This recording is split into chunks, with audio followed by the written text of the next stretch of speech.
Mark Martin, Trevor Bayne. 1-2. I tell you, talk about ironic. Mark Martin, 53 races at Daytona. Legendary career. The oldest driver in the field. He's on the pole for the Saturday night Coke Zero 400. And Trevor Bayne, who won the Daytona 500 in just his second career start. Rather ironic, I would say. Mike Mullen from MikeMullen.net, and we're rounding up Friday's action at Daytona International Speedway. What we've got is Tony Stewart saying, anybody that blocks me in this race or next week at Kentucky or anywhere down the road is going to wind up in the wall just like Brian Vickers did. He talked to Brian Vickers. They laughed about it. Tony says, if it costs me a shot at the championship, I'm still going to make my point that blocking has no place in this sport. We've talked about blocking before. Formula One has a rule.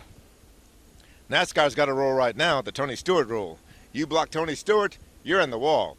And he says he's not going to let it happen again, that the guy he puts in the wall or spins out can come back and get him. He's going to make sure this time that the guy that tries to block him is out for the day. Maybe a little harsh, but hey, that's Tony. Unapologetic about the whole thing. And we talked to Jimmy Johnson, and he agrees.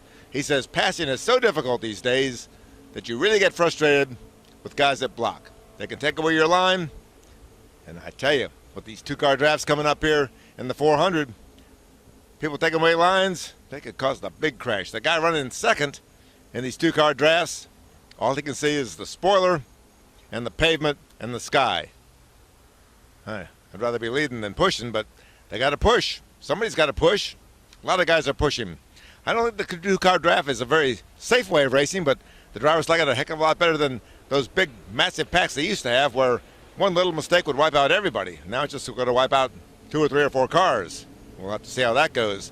But we've got Mark Martin on the pole, Trevor Bayne, the Daytona 500 winner, coming back after an illness on the outside, and Clint Bowyer in third. Clint Bowyer is one of those guys on the hot seat, just like a lot of guys, Brian Vickers and several guys that don't have sponsors or teams lined up for next year.